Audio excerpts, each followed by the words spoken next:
Assalamualaikum warahmatullahi wabarakatuh. Apa kabar anak-anakku semuanya? Alhamdulillah kalau semuanya baik-baik saja dan dalam keadaan sehat. Pada kesempatan kali ini Ustadz akan menjelaskan tentang materi baru, yaitu yang berkaitan dengan ibadah kurban. Untuk mempersingkat waktu anak-anakku, sebelum kita lebih jauh mempelajari tentang ketentuan-ketentuan serta apa itu ibadah kurban, maka kita harus terlebih dahulu memahami definisi serta pengertian ibadah kurban. Definisi atau pengertian kurban secara bahasa, ia diambil dari kata bahasa Arab, yaitu qorubah yaqrubu, yang artinya adalah dekat. Sedangkan definisi pengertian kurban secara istilah syariat atau terminologi syariat, ia adalah sesuatu yang disembelih dari binatang ternak yang berupa unta, sapi, kambing, yang digunakan untuk mendekatkan diri kepada Allah Subhanahu wa Ta'ala, yang disembelih pada hari raya Idul Adha dan hari Tasyrik. Sejauh ini bisa dipahami ya anak-anakku? Baik. Kemudian untuk selanjutnya adalah hukum kurban. Apa hukum kurban itu? Hukum kurban menurut jumhur ulama, menurut mayoritas ulama, dan berdasarkan konsensus ulama, mereka sepakat bahwa hukum kurban adalah sunnah muakkadah. Sunnah muakkadah sendiri adalah sunnah yang sangat dianjurkan atau ditekankan. Kalau boleh dibandingkan, maka sunnah muakkadah ini hampir mendekati wajib. Cuma kurban tidak sampai kepada wajib, ia hanya sunnah muakkadah. Namun kurban bisa menjadi wajib hukumnya kalau ia menjadi nazar dari seseorang atau dinadarkan oleh seseorang. Maka hukumnya sudah bukan sunnah muakkadah lagi, tapi hukumnya sudah wajib. Baik, selanjutnya adalah syarat-syarat kurban. Yang pertama, syaratnya adalah harus binatang ternak seperti sapi, unta, kambing, dan biri-biri. Harus binatang ternak. Kemudian syarat yang kedua yaitu berkaitan dengan ketentuan umur dari binatang-binatang yang ada di syarat pertama. Unta berumur 6 tahun, sapi berumur 3 tahun, dan kambing serta biri-biri berumur 2 tahun. Kemudian syarat yang selanjutnya, binatang yang dikurbankan atau dijadikan kurban tidak boleh cacat. Jadi untuk kurban tidak boleh menggunakan atau memakai binatang yang cacat. Kemudian yang selanjutnya setelah syarat-syarat, maka yang harus kita ketahui adalah waktu pelaksanaan ibadah kurban. Ibadah kurban, ibadah yang tidak bisa dilaksanakan di sembarang waktu. Ia terikat dengan waktu-waktu yang sudah ditentukan oleh Allah Subhanahu wa Ta'ala. Kapan pelaksanaan ibadah kurban? Ibadah kurban hanya boleh dilaksanakan pada bulan Dzulhijjah, yaitu sejak selesai sholat Idul Adha hingga hari Tasyrik, tanggal 11, 12, dan 13 Dzulhijjah. Kalau boleh disederhanakan, yaitu ibadah kurban dilaksanakan pada tanggal 10 Dzulhijjah, karena tanggal 10 adalah pelaksanaan sholat Idul Adha. Kemudian pada tanggal 11, tanggal 12, dan tanggal 13 bulan Dzulhijjah. Jadi ini adalah pelaksanaan kurban. Jadi nanti anak-anakku bisa dan boleh menganalisis pelaksanaan kurban yang ada di tempat masing-masing. Dilihat apakah waktunya sudah sesuai atau tidak. Silakan dianalisis berdasarkan pengetahuan yang sudah didapatkan oleh anak-anakku. Sejauh ini sudah bisa dipahami ya? Baik, kalau memang sudah bisa dipahami, kita lanjut ya. Kemudian adalah siapa yang berhak menerima kurban? Yang pertama adalah orang fakir miskin.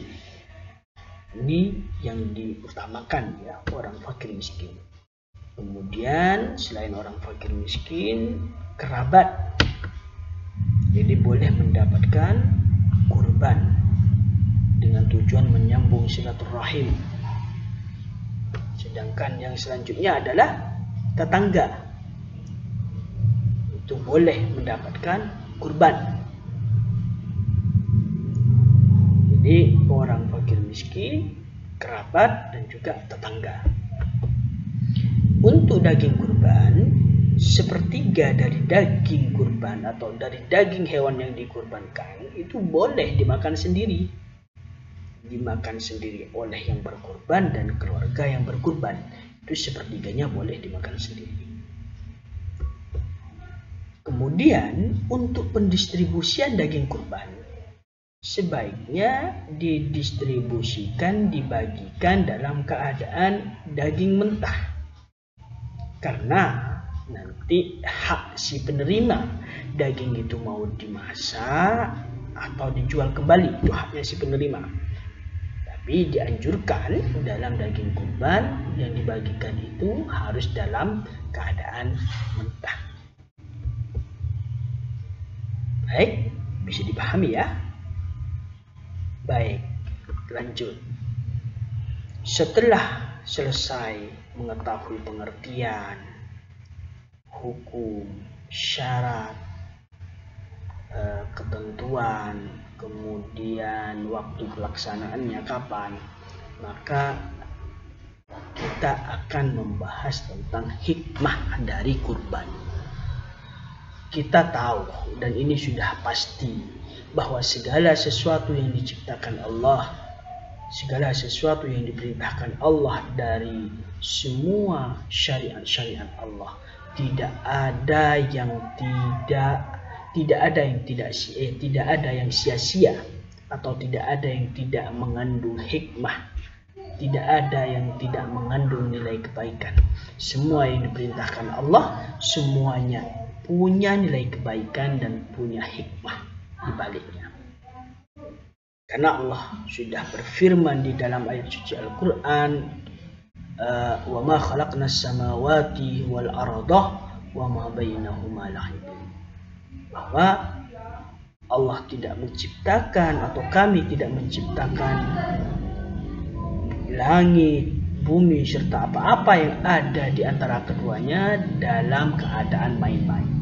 Artinya Allah tidak menciptakan bumi, langit, serta seisinya dalam keadaan main-main. Maka tentunya kurban pun juga memiliki hikmah. Yang pertama adalah menambah cinta kepada Allah. Jadi orang yang berkurban itu biasanya cintanya kepada Allah akan bertambah. Kenapa? Karena orang itu tidak akan berkurban kecuali dia benar-benar memiliki cinta yang luar biasa kepada Allah. Kemudian yang selanjutnya adalah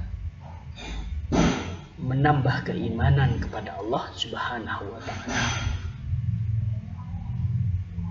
Kemudian hikmah yang ketiga adalah dengan berkurban berarti seseorang telah bersyukur kepada Allah atas segala rahmat, dan karunia yang telah diberikan Allah. Dan selanjutnya hikmah yang terakhir adalah dengan berkurban berarti orang-orang telah berbakti kepada orang lain. Karena berbakti di sini maksudnya adalah nilai berbuat baik kepada orang lain. Itu maksudnya berbakti.